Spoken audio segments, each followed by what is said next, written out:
फिलहाल आगे बढ़ रहे हैं, एक और बड़ी खबर आ रही है। एसआई भर्ती रद्द होने के बाद सब इंस्पेक्टर भर्ती परीक्षा के सिलेक्टेड जो कैंडिडेट हैं और उनके परिवार के भविष्य पर क्योंकि संकट है। अजमेर से हम आपको बता रहे थे किस तरह प्रदर्शन हो रहा है। कोटा संभाग के तमाम कैंडिडेट भी कोटा घंटाघर शहीद स्मारक पर बैनर पोस्टर लेकर पहुंच गए। कोर्ट से, राज्य सरकार से इस मामले पर पुनः एक बार विचार करने की और इन सब अभ्यर्थियों को न्याय की मांग के लिए ये लोग जुट गए हैं। परिवारों का कहना है आज भी सरकार और न्यायालय पर उनको भरोसा कायम है। चंद लोगों के लिए 750 कैंडिडेट्स को सजा नहीं दी जा सकती। उनको निर्दोष को क्यों सजा दे रहे हैं? उनको सजा देनी है, मगरमच्छ पकड़ने, जो भी छोटे से लेकर बड़ा अपराधी जो भी, आप उनको पकड़िए, उनको छाटिए। हमारा न्यायिक सिस्टम इतना तो काबिल है कि वो 800 लोगों में छाट सकता है कि कौन बेगुनाह और कौन गुनहगार। तो आप, हमारा यही निवेदन है, आप गुनहगारों को छाटिए और उन्हें बर्खास्त करिए, उनको सजा दिए, उनको डिबार करिए। जो भी उनके साथ सख्त कदम उठाना आप उठाइए, लेकिन बेगुनाहों को सजा नहीं दी। तो हम यही चाहते हैं कि हमें जो दोषी हैं उनको सजा दो आप, और जो निर्दोष है उनको पूरा रहना चाहिए वो इसी भर्ती में। रद्द करना तो कोई भी एक तरह का सॉल्यूशन नहीं था। जो अभी हमें न्याय चाहिए इसके भर्ती में। जैसे मेहनत मजदूरी करी जर पढ़ाए थे चोरा चोरी अशांत बात कामयाबी हुई जर हां, और यही नौकरी लागे जे मार तो और भी चोरा चोरी पड़ रहा है, और से भी एक घटना बन जाए तो फिर काय करूं? चोरा चोरी तो टूट गया दूर है, अब छोड़ मत ली चास चोरा चोरी।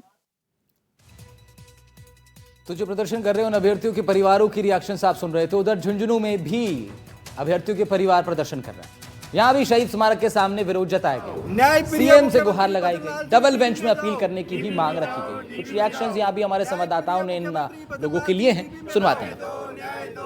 मुख्यमंत्री जी से गुहार लगाने आए हैं कि हमारी पीड़ा को सुने और हमारी पीड़ा को सुनते हुए इनके बच्चों के पक्ष में टीवी में अपील लगाएं और हमें जहां तक वो स्टे दिलवाएं।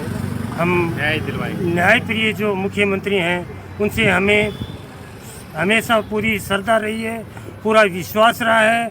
आज भी हमें ये विश्वास है कि हमारी बात को वो सुनेंगे और टीवी में जाकर अपील लगाएंगे और इन बच्चों को न्याय दिलाएंगे।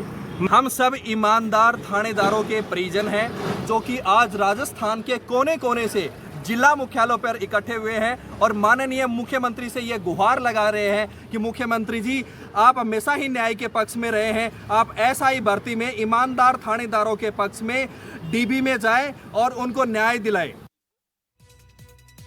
खबर बीकानेर से। राजस्थान पुलिस एसआई भर्ती परीक्षा रद्द होने के फैसले से अभ्यर्थी और उनके परिजनों में रोष है।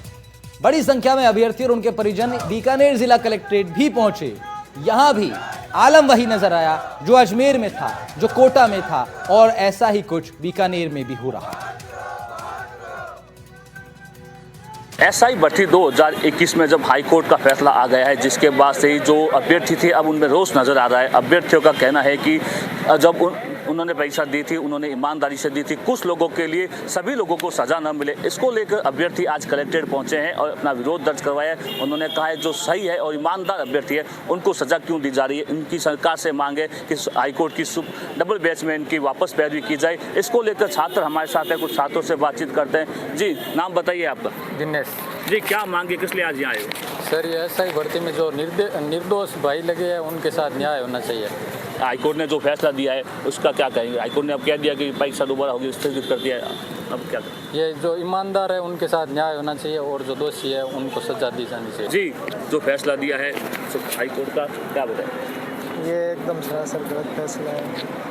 जो ईमानदार है उनके साथ अन्याय नहीं होना चाहिए, उनके साथ न्याय होना चाहिए। जो चोर है उनको पकड़ा जाए, इतनी एजेंसियाँ हैं, इतना सब कुछ है, फिर भी अगर सरकार को ये भर्तियाँ रद्द करनी पड़ रही हैं, 800 जनों का इनसे चेकिंग नहीं हो रही है, तो ये फिर क्या मतलब है फिर इतनी एजेंसियों का? सारी एजेंसियों को ताला मार दिया जाए फिर तो। एजेंसियाँ क्या कर रही है? एजेंसियाँ जांच करें, उसके बाद कुछ निर्णय ले। इनका कहना है लंबे समय से ये अपने 2021 की भर्ती 2025 में निरस्त की जाती है तो उनका कैरियर पूरी तरह से बर्बाद हो जाएगा। इसको लेकर अभ्यर्थियों में रोष है। हमारे कुछ परिजन भी है। जी, जो सर हाईकोर्ट ने फैसला दिया है, क्या कहें? हाईकोर्ट ने फैसला दिया, माननीय न्यायालय ने, वो सर्वोपरि है, लेकिन सरकार को चाहिए कि सरकार ने तो अब तक जो जांच की है वो दोषियों की जांच की है। सरकार अब ये पता लगे कि इसमें निर्दोष कौन कौन है, ईमानदार कौन कौन है, उनको बहाल किया जाए। सरकार इस बिंदु पे जांच करे। भाई जो इनका मांग है, इनकी मांग है जो सरकार है हाई कोर्ट की डबल बेंच में जाए और उनकी बात रखे। इसी मांग को लेकर अभ्यर्थी यहाँ पहुंचे हैं। मैं साथी कैमरामैन राजेश संघानी के साथ गिरिराज बादानी, NDTV बीकानेर।